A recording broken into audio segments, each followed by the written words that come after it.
Okay बड़ी आज हम देखने जा रहे हैं मुझको टेंसाई के सीजन 2 को। और इस वाली वीडियो में मैं सीजन 2 के पार्ट 1 को पूरा कंप्लीट कर दूंगा।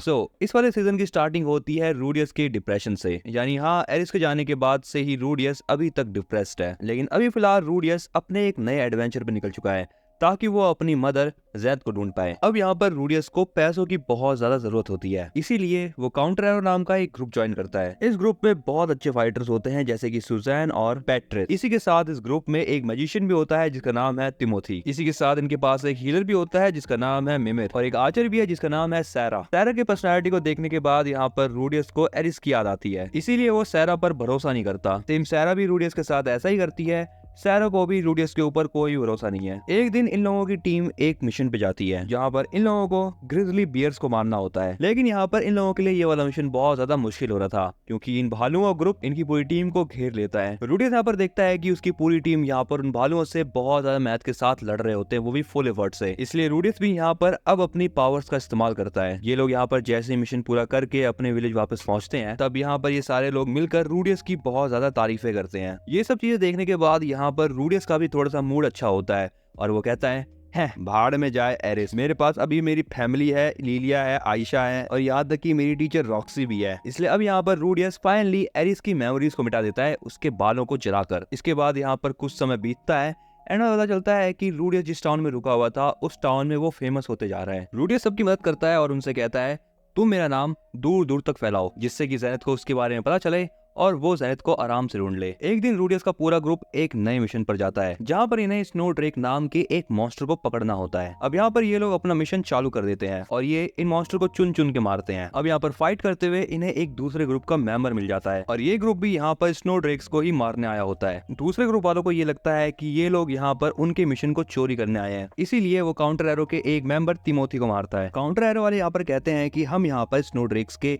स्केल्स को कलेक्ट करने आए हैं। तभी सोल्डैट जो कि दूसरी टीम का मेंबर होता है वो इनसे कहता है मुझे माफ कर देना। अब यहाँ पर इन लोगों की मिसअंडरस्टैंडिंग क्लियर हो जाती है। अगले सीन में ये लोग अपना मिशन पूरा करके दोबारा से गिल्ड में वापस आ जाते हैं। अपने गिल्ड में आके ये लोग बहुत ज्यादा मौज मस्ती कर रहे होते हैं और अपनी जीत को सेलिब्रेट भी कर रहे होते हैं। यहाँ पर सोल्डैट को देखने के बाद रूडियस को अपने फादर पॉल की याद आ जाती है क्योंकि पॉल भी सेम वैसा ही दिखता है। यहाँ पर सोल्डैट भी बहुत ज्यादा मौज मस्ती कर रहा होता है और उसने बहुत ज्यादा चढ़ा ली होती है एंड बहुत ज्यादा पीने के बाद वो यहाँ पर काउंटर अटैक टीम के सुजैन से मिलने आता है और वो भी उससे माफी मांगने। इसके बाद वो रूडियस की बहुत बेइज्जती करता है। वो कहता है इसको देखो, ये अपनी झूठी स्माइल सबको दिखाता रहता है और इसे क्या लगता है ये सब करके ये बहुत ज्यादा कूल बन जाएगा। रूडियस सोल्डेट की बातों को इग्नोर करता है लेकिन रूडियस को सोल्डेट के बोलने का तरीका पसंद नहीं आता। लेकिन इसके बाद यहाँ पर सोल्डेट और भी ज्यादा गुस्सा हो जाता है रूडियस के ऊपर। वो उसको कॉलर पकड़ के कहता है तू मुझे एक बात बता, तो रिवॉर्ड लेने से मना क्यों कर देता है और सबको ये क्यों बोलता रहता है कि मेरा नाम दूर दूर तक फैलाओ। लेकिन रूडियस यहाँ पर सोल्डेट की बात पर कोई भी खास रिप्लाई नहीं देता एंड तभी यहाँ पर सोल्डेट की टीम के मेंबर्स आके उससे यहाँ से ले जाते हैं। इसके बाद नेक्स्ट सीन अगले दिन का होता है। यहाँ पर रूडियस देखता है कि उसकी टीम के मेंबर बहुत ज्यादा सैड दिखाई दे रहे हैं। तभी यहाँ पर रूडियस को पता चलता है कि इनकी टीम का एक मेंबर मिमिर मर गया और सारा इनकी टीम से अलग हो चुकी है। ये सुनने के बाद रूडियस अकेले ही सारा को बचाने के लिए निकल जाता है। रूडियस जिस फॉरेस्ट में सारा को बचाने के लिए जाता है वो देखता है कि उस फॉरेस्ट के अंदर बहुत सारे मॉन्स्टर्स होते हैं, लेकिन रूडियस उन सभी मॉन्स्टर्स को मार के आगे बढ़ रहा होता है एंड तभी उस जंगल में आगे बढ़ते हुए उसे सैरा मिल जाती है एक पेड़ के पास। अब यहाँ पर रूडियस फटाफट से सैरा को रेस्क्यू करता है और वहां से भाग जाता है एंड भागते हुए रूडियस को एक गुफा दिखती है जिस गुफा में वो सैरा को ले जाता है और उसे हील करने लगता है। अगले दिन रूडियस सैरा को वहां से लेकर अपने टीम मेंबर्स के पास वापस पहुंच जाता है। सैरा को देखकर बाकी लोग बहुत खुश होते हैं और वो रूडियस के ऊपर चिल्लाते हैं कि वो बिना बताए अकेले क्यों चला गया था। बट सैरा उन सभी से कहती है रूडियस मुझे बचाने आया था, इसलिए हम सबको रूडियस को थैंक्स करना चाहिए। इसके बाद से रूडियस काउंटर एरो वालों के साथ और भी ज्यादा मिशन पे गया जिसके बाद उसकी रेपुटेशन और भी बढ़ने लग गई। इसी के साथ सैरा और रूडियस और भी ज्यादा क्लोज आने लग गए। इसके बाद एक दिन सैरा रूडियस से कहती है क्या तुम मेरे लिए नया खंजर खरीदने में मदद करोगे। अब भाई अपना रूडियस तो है ही लीचड़, वो मना कैसे करेगा लड़की को। दूसरी तरफ सुजैन और बाकी को भी पता चल जाता है कि सैरा और रूडियस के बीच में भाई कुछ तो चल रहा है। इस टाइम पर सैरा को रूडियस के ऊपर क्रश हो रखा है। इसके बाद अगले सीन में इन दोनों की डेट चलती है जहाँ पर ये लोग टाउन में घूमते घूमते एक डैगर लेने के लिए पहुंच जाते हैं। यहाँ पर डैगर खरीदने में रूडियस भी सैरा की मदद करता है। इसके बाद अगला सीन शाम का होता है जहाँ पर ये दोनों पी पा रहे होते हैं। यहाँ पर पीते पीते इन दोनों को कुछ ज्यादा ही चढ़ जाती है। तभी सैरा यहाँ पर रूडियस के पास आके कहती है चलो तुम्हारे रूम में चलते हैं। और अपने रूडियस को तो यहाँ पर मौका चाहिए ही होता है। रूडियस भी मना नहीं करता क्योंकि वो एक नंबर का लीचड़ है और सैरा को अपने रूम में ले जाता है एंड रूम के अंदर जाने के बाद ही वो यहाँ पर मूड बनाने लगता है। सैरा और रूडियस अब यहाँ पर एक कमरे के अंदर अकेले होते हैं सैरा रूडियस से कहती है, तुमने मुझे बचाया उसके लिए थैंक यू, अब ज्यादा मत सोचो और मेरी ले लो। अब यहाँ पर रूडियस में भी थोड़ी बहुत गर्मी चढ़ती है और वो कपड़े उपड़े उतारने लग जाता है। अब जैसे वो यहाँ पर मेन काम के लिए आगे बढ़ता है, वो कुछ रियलाइज करता है। उसको यहाँ पर पता चलता है कि उसकी मैजिकल छड़ी खड़ी ही नहीं हो रही। अब बेचारा रूडियस क्या करेगा भाई, मैं तो सोच रहा हूँ इतना सारा मैजिक सीखना लड़की का बेचारा सब कुछ वेस्ट हो गया भाई साहब। बड़ी अब यहाँ पर रूडियस सोचता है गलती सैरा की नहीं है, इसकी बॉडी तो एकदम रापचिक है, गलती मेरी खुद की है, मेरी बॉडी ही रिएक्ट नहीं कर रही। सैरा भी अब यहाँ पर वेट नहीं करती और वो रूडियस से कहती है, तुम्हारा तो कुछ हो ही नहीं रहा यार, और अब मैं जा रही हूँ। एंड सैरा यहाँ से चली भी जाती है। अगले सीन में रूडियस काउंटर पे जाके बहुत ज्यादा पीने लगता है। तभी यहाँ पर सोलडेड भी आता है और वो रूडियस के मजे लेने लगता है,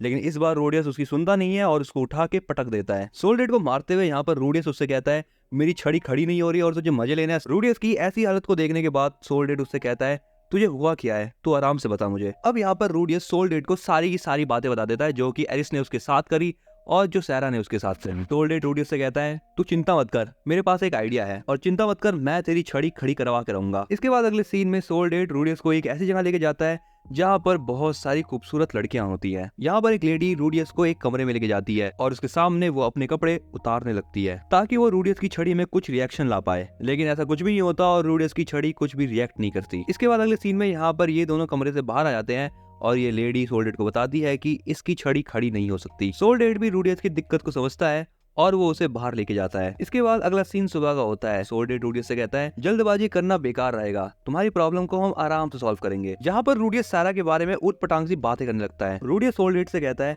उसे सैरा जैसी लड़कियां पसंद नहीं है क्योंकि वो एक बच्ची जैसी है। रूडियस की ये सारी बातें सैरा पीछे खड़े होकर सुन लेती है और वो सोचती है कि उससे बहुत बड़ी गलती हो गई, इसीलिए वो रूडियस को गुस्से में एक चाटा मारती है। तुम एक नंबर के लीचड़ हो, इसलिए तुम आज से मुझे दिख मत जाना। इसी के साथ यहाँ पर सैरा रूडियस के द्वारा दिलाई गई डैगर को उसके मुंह के सामने फेंके जाती है। अब यहाँ पर अपने आंखों के सामने से सैरा को जाते देखकर रूडियस को डिप्रेशन आ जाता है। यहाँ तक कि रूडियस उस जमीन से डैगर उठाकर अपने आप को मारने लगता है, लेकिन सोलडेड उससे कहता है, अरे तू भाई चिंता मत कर, मैं हूं ना, तेरी छड़ी खड़ी करा के रहेंगे ना भाई, तू चिंता मत करना भाई। इसके बाद सोलडेड रूडियस से पूछता है, तुम्हारे फादर कहाँ पर है? जिस पर उसे पता लगता है कि रूडियस के फादर अभी उससे बहुत दूर है, इसलिए यहाँ पर सोलडेड रूडियस को उसकी टीम ज्वाइन करने के लिए कहता है। रूडियस भी सोलडेड के इस ऑफर को एक्सेप्ट कर लेता है। दूसरी तरफ हमें दिखाया जाता है कि एलिना लीसा अपनी शारीरिक शक्तियों के बल पर दूसरे लोगों से रूडियस के बारे में इंफॉर्मेशन निकलवा रही है। वेल इसके बाद अगला सीन कुछ हफ्तों बाद का होता है। यहाँ पर रूडियस अपने टीम के साथ एक मिशन पे आया हुआ है। यहाँ पर रूडियस अपने अर्थ मैजिक का यूज करके मॉन्स्टर्स के लोकेशन का पता लगा लेता है। रूडियस सोलडेड को बताता है कि 8 ग्रिजली उनकी तरफ बहुत ज्यादा तेजी से बढ़ रहे हैं। इसके बाद रूडियस अपने मैजिक का यूज करके उन ग्रिजलीज को ट्रैप कर लेता है और इसके बाद सोलडेड का ग्रुप पीछे से आके इन ग्रिजलीज को निपटा देता है। लेकिन तभी यहाँ पर उनके सामने एक बहुत बड़ा सा रेड ड्रैगन आ जाता है और यहाँ पर रूडियस की टीम को ये बात पता चल जाती है कि इसी रेड ड्रैगन से बच के ग्रिजलीज भाग रहे होते हैं। सोलडेड रूडियस से कहता है, आखिर तुम रेड ड्रैगन को सेंस कैसे नहीं कर पाए? तभी ये ड्रैगन सोलडेड की टीम पर अटैक कर देता है एंड सोलडेड सबसे कहता है, अपनी जान बचा के यहाँ से भाग जाओ। यहाँ पर रूडियस अब अपने स्पेल का यूज करके एक स्मोक क्रिएट कर देता है, लेकिन रेड ड्रैगन भी अपने मुंह से आग निकालता है और उसके ऊपर अटैक करता है। रूडियस भी उस अटैक को डॉज कर लेता है अपने स्ट्रॉन्ग वाटर मैजिक से एंड इसके बाद वो अर्थ स्पेल का यूज करके ड्रैगन के ऊपर अटैक करता है। इस चीज से यहाँ पर ये ड्रैगन ट्रैप हो जाता है और इसी चीज का फायदा यहाँ पर रूडियस उसको मारने के लिए उठाता है। ये चीज देखने के बाद रूडियस की पूरी टीम हैरान हो जाती है और वो कहती है, रूडियस ने अकेले ही एक रेड ड्रैगन को मार दिया। अगले सीन में ये लोग अपने टाउन वापस आ जाते हैं। सोलडेड यहाँ पर रूडियस को उसकी टीम में परमानेंट होने के लिए बोलता है, लेकिन रूडियस यहाँ पर मना कर देता है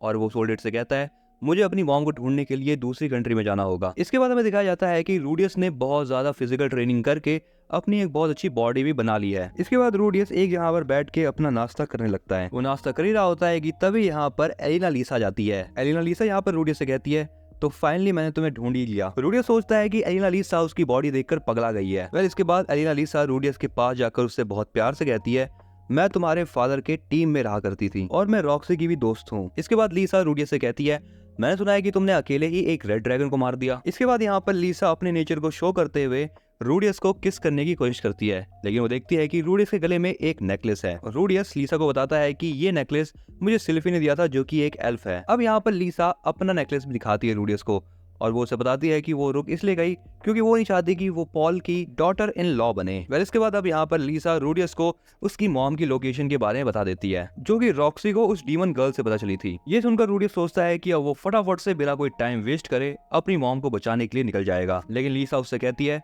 तुम जरा आराम से काम लो, रॉक्सी भी तुम्हारी मॉम को ढूंढने के लिए निकल चुकी है। इसके बाद नेक्स्ट सीन होता है अगले दिन का। रूडियस यहाँ पर एक्सरसाइज कर रहा होता है और एलिना लीसा एक्सरसाइज करवा रही होती है। लीसा रूडियस को गुड मॉर्निंग कहती है। इस पर रूडियस कहता है गुड मॉर्निंग तो ठीक है, लेकिन आप इतना हिल क्यों रही हो? वेल हमें देखने को मिलता है कि यहाँ पर लीसा अपना डेली प्रोटीन इंटेक कर रही है। रूडियस हमें यहाँ पर बताता है कि एलिना लीसा एक ऐसा फल है जिसे कोई भी खा सकता है। रूडियस भी ये फल खाना चाहता था, लेकिन उसकी छड़ी खड़ी नहीं होती तो वो तोड़ेगा कैसे? अगर अभी तक तुम्हें ये चीज क्लियर नहीं हुई बडीज, तो मैं तुम्हें साफ सिंपल शब्दों में बता देता हूँ कि रूडियस को इरेक्टाइल डिसफंक्शन हो रखा है, जिसकी वजह से रूडियस किसी के साथ भी फिजिकल नहीं हो सकता। रूडियस लीसा का सिस्टम बजाना चाहता है, लेकिन वो बेचारा बजा नहीं सकता, इसलिए वो ये बात सोच सोच के दुखी हो रहा है। एंड इस बात को सोचते सोचते वो सो जाता है। इसके बाद अगले दिन जब वो उठता है तो वो देखता है कि सोल्डेट एक कमरे में से लीसा के साथ बाहर निकल रहा है। सोल्डेट रूडियस को देखकर उससे माफी मांगता है, क्योंकि सोल्डेट पे ऐसा लग रहा था कि एलिना लीसा रूडियस की गर्लफ्रेंड है। लेकिन रूडियस उससे कहता है अरे तुझे जितनी बजानी है बजा, मुझे कोई मतलब नहीं है, ये कोई मेरी गर्लफ्रेंड नहीं है। मतलब सोल्डेट यहाँ पर रूडियस से बोलता है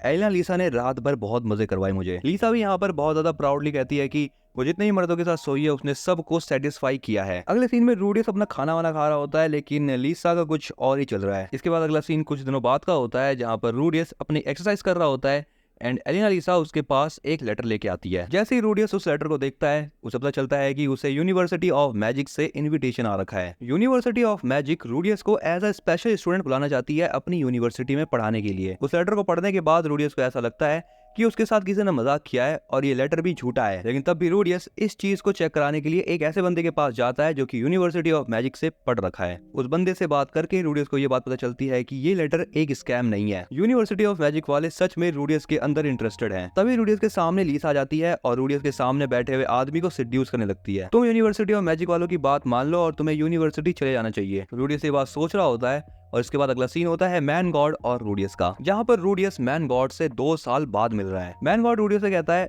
अब तो तुम्हें खुश होना चाहिए, रॉक्सी ने तुम्हारी मॉम का पता लगा लिया है। अब मैन गॉड यहाँ पर रूडियस को टीज करते हुए कहता है तुम्हारी स्पेल कास्टिंग काफी ज्यादा अच्छी हो गई है। वेल इसी के साथ साथ मैन गॉड उसे कहता है कि अब तुम्हें यूनिवर्सिटी ऑफ मैजिक में जाना चाहिए और अगर तुम वहां पर नहीं गए तो तुम्हें इस बात का रिग्रेट जिंदगी भर होगा। इसी के साथ ही साथ मैन गॉड उसे ये भी कहता है कि उस यूनिवर्सिटी में ही तुम्हें तुम्हारी छड़ी को खड़ी करने का उपाय भी मिलेगा। इसी के साथ यहाँ पर रूडियस की आंखें खुलती है और वो देखता है कि उसके पास एलिना लीसा होती है जो कि सो रही होती है। एलिना लीसा को अपने साथ ऐसी हालत में देखकर रूडियस अपनी छड़ी को चेक करता है, लेकिन उसकी छड़ी कोई भी रिस्पांस नहीं कर रही एंड अब वो डिसाइड करता है कि अब वो यूनिवर्सिटी में जाकर ही रहेगा। इसके बाद अगले सीन में रूडियस सबको बाय कर रहा होता है, वहां से निकलने की तैयारी भी करता है। सोल्डेट भी रूडियस को बाय करता है और उसे कहता है बेस्ट ऑफ लक, तुम्हारी छड़ी कड़ी हो, मैं इसी आशा करूंगा। ये सुनकर रूडियस और भी ज्यादा खुश हो जाता है और एलिना लीसा के साथ वहां से चला जाता है। इसके बाद अगला सीन होता है कुछ दिनों बाद का। यहाँ पर रूडियस रनोवा किंगडम में एंट्री ले चुका है। यहाँ पर आते ही रूडियस सबसे पहले उससे मिलना चाहता था जिसे रूडियस ने इनवाइट करा था। लीसा भी रूडियस के साथ जाना चाहती थी,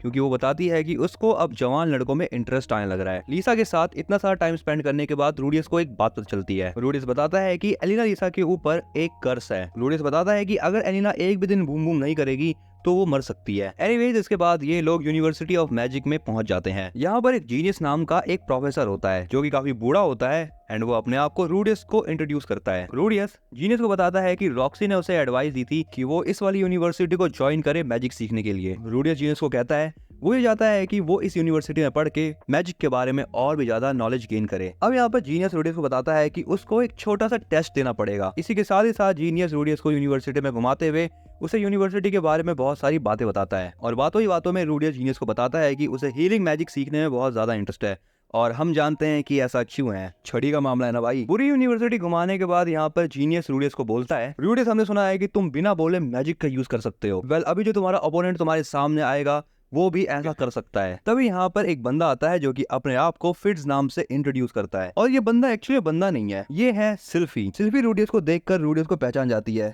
लेकिन वो सोचती है कि उसे अभी अपनी आइडेंटिटी रिवील नहीं करनी चाहिए। अब ये दोनों एक दूसरे का इंट्रोडक्शन लेते हैं, जिसके बाद इनका टेस्ट होता है शुरू। यहाँ पर जैसे ही फिट्स अपनी वॉन्ड निकालता है, रूडियस पता कर लेता है कि ये वॉन्ड उसने कहीं देखी है। अब यहाँ पर ये दोनों ही बिना बोले अपने मैजिक का यूज करते हैं, लेकिन रूडियस फिट्स के अटैक को नलीफाई कर देता है क्योंकि उसके पास डीमन आया है ना, तो कुछ तो फायदा उठाए वो। और वो यहाँ पर कुछ सेकंड्स के अंदर ही फिट्स को हरा देता है और इस मैच को खत्म कर देता है। फिट्स को हराने के बाद रूडियस को ऐसा लगने लगा कि उसने आते ही अपने सीनियर की इमेज खराब कर दी, इसलिए रूडियस फिट्स के पास जाता है और उससे कहता है थैंक यू, आपने मुझे जीतने दिया सीनियर। फिट्स के हाथ छूने के बाद रूडियस को ऐसा लगता है कि ये हाथ तो बड़े सॉफ्टी से है, कहीं ये लड़की तो नहीं। अगले सीन में रूडियस बताता है कि उसको यूनिवर्सिटी में एडमिशन मिल चुका है और स्पेशल स्टूडेंट होने की वजह से उसके पास बहुत सारे एडवांटेजेस भी हैं। वेल ये सब तो फालतू की बात है, मेन बात तो ये है कि यहाँ पर लीसा को भी एडमिशन मिल चुका है और इसको एडमिशन के लिए क्या देना पड़ा, ये तुम खुद समझ सकते हो। इसके बाद अगले सीन में हमें दिखाया जाता है कि रूडियस यूनिवर्सिटी के अंदर है और वो यहाँ पर किसी की स्पीच सुन रहा है। इस लड़की का नाम है एरियल एंड ये लड़की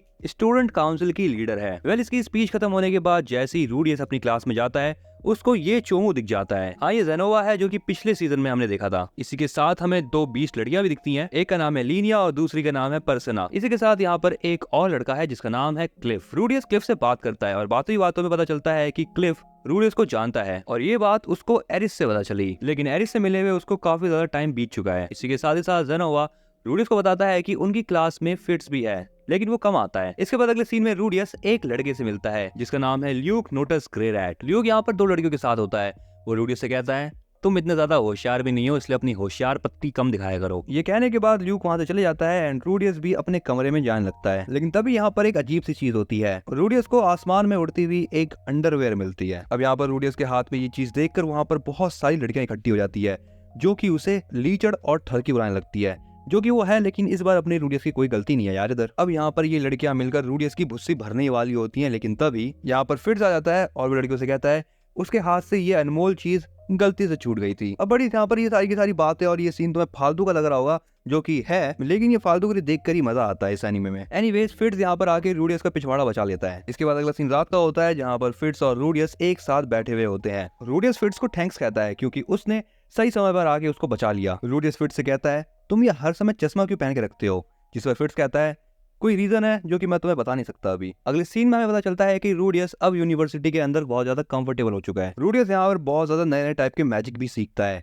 और वो पता लगाने की कोशिश कर रहा है कि ये माना क्लैमिटी किस वजह से हुई थी। इसी के साथ ही साथ हमें पता चलता है कि रूडियस फिट्स के साथ बहुत ज्यादा टाइम स्पेंड करने लग गया था, लेकिन इसी के साथ साथ रूडियस को फिट्स के अंदर बहुत ज्यादा इंटरेस्ट भी आने लग रहा है। वो ये सोचता है कि फिट्स एक लड़का है, लेकिन तब भी उसको इंटरेस्ट कैसे आ रहा है उसके अंदर। अब यहाँ पर उसको अपनी मर्दानगी पे शक होने लग रहा है। एनीवेज, इसी के साथ ही साथ रूडियस जेनोवा को भी स्कल्पचर्स बनाना सिखा रहा होता है, लेकिन वो देखता है कि जेनोवा को बहुत ज्यादा दिक्कत हो रही है ये स्कल्पचर्स बनाने में। अब इस चीज का समाधान करने के लिए जेनोवा और रूडियस फिट्स के पास जाते हैं। फिट्स यहाँ पर इन दोनों को आइडिया देते हुए कहता है तुम किसी को खरीद लो जो कि तुम्हारे लिए स्कल्पचर्स बना दे। इसलिए अब यहाँ पर जेनोवा, रूडियस और फिट्स स्लेव मार्केट में जाते हैं। स्लेव मार्केट में इन तीनों को एक बहुत ज्यादा क्यूट सी लड़की दिखती है जिसे ये लोग खरीद लेते हैं और घर ले जाते हैं। इस लड़की को घर ले जाने के बाद ये लोग इसको खाने खिलाते हैं एंड रूडियस इसका नाम रखता है जूली। इसके बाद यहाँ पर जूली की ट्रेनिंग शुरू होती है।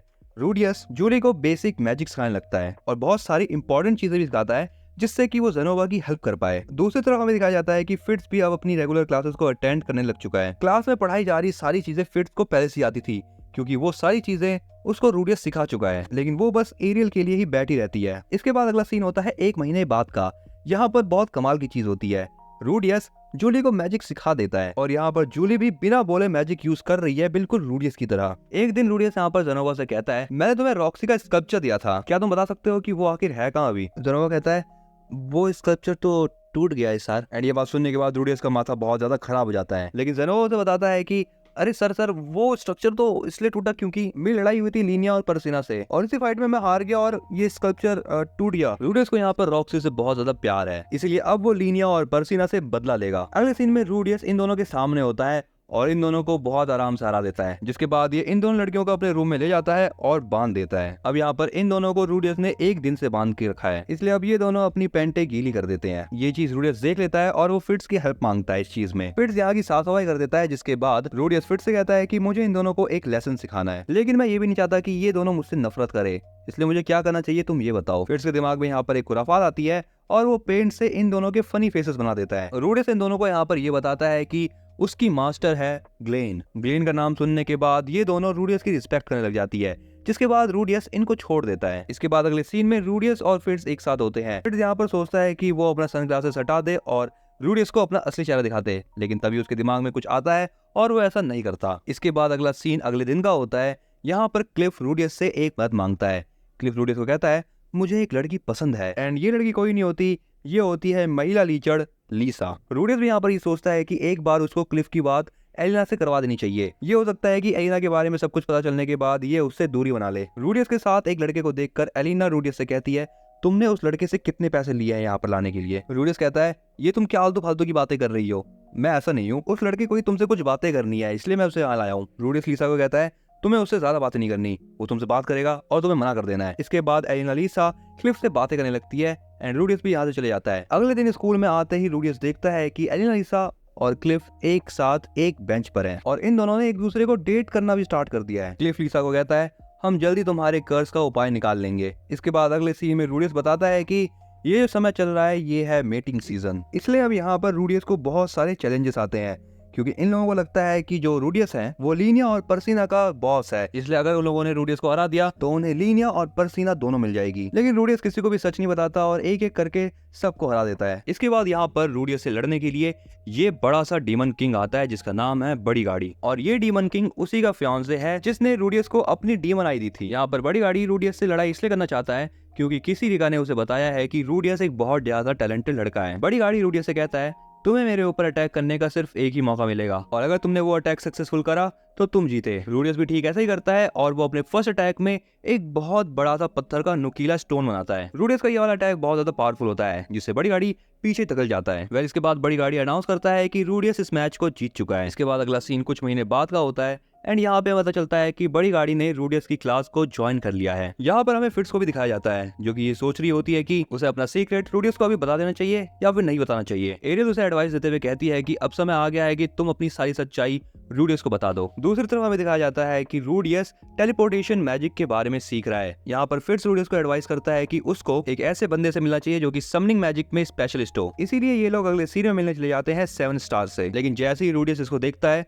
रूडियस को PTSD आ जाती है। उसको यहाँ पर ड्रैगन गॉड की याद आती है और वो ये बात सोच सोच के बेहोश हो जाता है। इसके बाद यहाँ पर फिट्स रूडियस को बेहोशी से उठाता है। ये लड़की रूडियस को 2 नाम बताती है। रूडियस नामों को सुनने के बाद कहता है कि मैं इन्हें नहीं जानता, ये दोनों ही नाम रूडियस के पिछले लाइफ के होते हैं। तब यहाँ पर रूडियस को ये बात पता चल जाती है कि ये जो लड़की है ये भी रीइंकार्नेट हुई है और ये भी जापान से है। अब यहाँ पर ये लड़की अपना मार्क्स उतार के रूडियस को अपना असली नाम बताती है। वो कहती है कि उसका नाम है नानाहोशी शिजुका। नानाहोशी रूडियस को कहती है अब हमें अपने पुराने वाले वर्ल्ड में जाना चाहिए, लेकिन रूडियस उसे कहता है कि उसे इसी जगह पे रहना है। शिजुका रूडियस को बताती है कि वो 5 साल से यहीं पर ही है और 5 साल तक उसकी देखभाल ऑरस्टेड ने करी थी और ऑरस्टेड ने ही उसको समनिंग मैजिक भी सिखाया है। वो मैजिक खुद नहीं कर सकती लेकिन उसे मैजिक के बारे में बहुत कुछ पता है। अब यहाँ पर रूडियस और नानाहोशी के बीच में एक डील होती है। रूडियस उससे कहता है कि वो उसको मैजिक सिखाएगा जिसके बदले में नानाहोशी उसे टेलीपोर्टेशन मैजिक सिखाएगी। नानाहोशी रूडियस को बताती है कि जो ये माना कैलेमिटी हुई थी वो उसी की वजह से हुई थी। यहाँ पर इस बात को सुनने के बाद फिट्स बहुत ज्यादा गुस्सा हो जाती है एंड वो नानाहोशी के ऊपर अटैक करती है। लेकिन नानाहोशी को ऑरस्टेड ने एक रिंग दे रखी थी जिसकी वजह से कोई भी नानाहोशी को छू तक नहीं सकता था। अगले सीन में रूडियस और फिट्स घर जा रहे होते हैं। यहाँ पर फिट्स ये बात सुनकर बहुत खुश होती है कि रूडियस नानाहोशी के लिए कोई भी स्पेशल फीलिंग नहीं रखता। वेल इसके बाद से रूडियस नानाहोशी के साथ बहुत ज्यादा टाइम स्पेंड करने लग गया था जिसे देखकर फिट्स या कह लो शिल्फी बहुत ज्यादा जेलस हो रही है। लेकिन अभी भी उसको ये बात समझ नहीं आ रही कि उसको अपने बारे में रूडियस को बताना चाहिए या नहीं बताना चाहिए। इसके बाद अगला सीन 1 साल बाद का होता है। हमें पता चलता है कि रूडियस पूरी यूनिवर्सिटी में बहुत ज्यादा फेमस हो चुका है। इसके बाद अगले सीन में सोल डेट रूडियस को एक गेट टुगेदर के लिए इनवाइट करता है एंड यहीं से ही लीसा क्लिफ के साथ एक नए एडवेंचर पर निकल जाती है। इसके बाद अगले सीन में रूडियस फिर से टाउन के अंदर होता है। रूडियस यहाँ पर फिट्स से बहुत ज्यादा बातें करने लग गया था। रूडियस को यहाँ पर ये समझ नहीं आ रहा कि फिट्स एक लड़का है लेकिन तब भी उसके मन में फिट्स के लिए फीलिंग्स क्यों है। इसके बाद अगले सीन में रूडियस लाइब्रेरी के अंदर गिर जाता है जिसे बचाने के लिए फिट्स भी उसके ऊपर गिर जाती है एंड यहाँ पर रूडियस को पता लगता है कि फिट्स एक्चुअली में एक लड़की है। मतलब यहाँ पर फिट्स को बहुत ज्यादा एम्बेरसमेंट फील हो रही होती है जिसे देखकर वो भाग जाती है। रूडियस भी यहाँ पर बहुत कम टाइम के लिए रियलाइज करता है कि उसकी छड़ी में कुछ तो हरकत हुई है और इस चीज के बाद से ही वो ये रियलाइज करता है कि अब वो फिट्स के साथ एक रिलेशन बनाएगा। अब रूडियस को यहाँ पर फिट्स के बारे में पता चली गया था तो एरियल भी फिट्स को बताती है कि अब ये सही टाइम है, तुम अपने बारे में सब कुछ बता दो उसे। लेकिन फिट्स को यहाँ पर ऐसा लग रहा था कि रूडियस शायद उसके बारे में यानी सिल्फी के बारे में भूल चुका है। वेल इसके बाद अगले सीन में रूडियस और फिट्स को एरियल के लिए एक खास फूल लाना होता है, इसीलिए रूडियस और फिट्स फूल लाने के लिए निकल जाते हैं। यहाँ पर जंगल में फिट्स होशियारी करता है और बारिश करवा देता है। अब यहाँ पर बारिश से बचने के लिए ये लोग एक गुफा में जाते हैं और इसी गुफा के अंदर फिट्स रूडियस को अपनी रियलिटी शो कर देती है। रूडियस भी यहाँ पर सिल्फी को कहता है कि वो सिल्फी को पसंद करता है लेकिन अभी वो कुछ कर नहीं सकता क्योंकि उसका सिस्टम हिला हुआ है। इसके बाद अगले सीन में सिल्फी एरियल और ल्यूक को रूडियस के बारे में सब कुछ बता देती है। ये बात सुनकर ल्यूक सिल्फी को एक मेडिसिन देता है एंड एरियल भी उसको सजेस्ट करती है कि तुम कुछ ऐसा वैसा करना। और इसके बाद क्या रात होती है, ये दोनों के दोनों मेडिसिन खाते हैं और इनके बीच में बूम बूम बूम होता है। इसके बाद नेक्स्ट सीन अगले दिन का होता है। रूडियस यहाँ पर बहुत ज्यादा खुश होता है क्योंकि सिल्फी एरिस की तरह उसे छोड़ के भागी नहीं एंड इसके अगले सीन में रूडियस एरियल को थैंक्स करता है उसकी प्रॉब्लम को सॉल्व करने के लिए एंड वो सिल्फी से शादी के लिए पूछता है जिस पर सिल्फी भी हाँ कर देती है और इसी हैप्पी एंडिंग के साथ ये वाला सीजन हो जाता है यहाँ पर एंड। सो बड़ी तुम्हें ये वीडियो कैसी लगी इसके बारे में तुम मुझे कमेंट के अंदर बताना और अगर तुम्हें ये वीडियो पसंद आई तो इसको अभी फटाफट से लाइक कर दो। अगर तुम चैनल पे नए हो तो ऐसे ही अमेजिंग एनिमे कंटेंट को देखने के लिए चैनल को सब्सक्राइब भी कर ही लेना।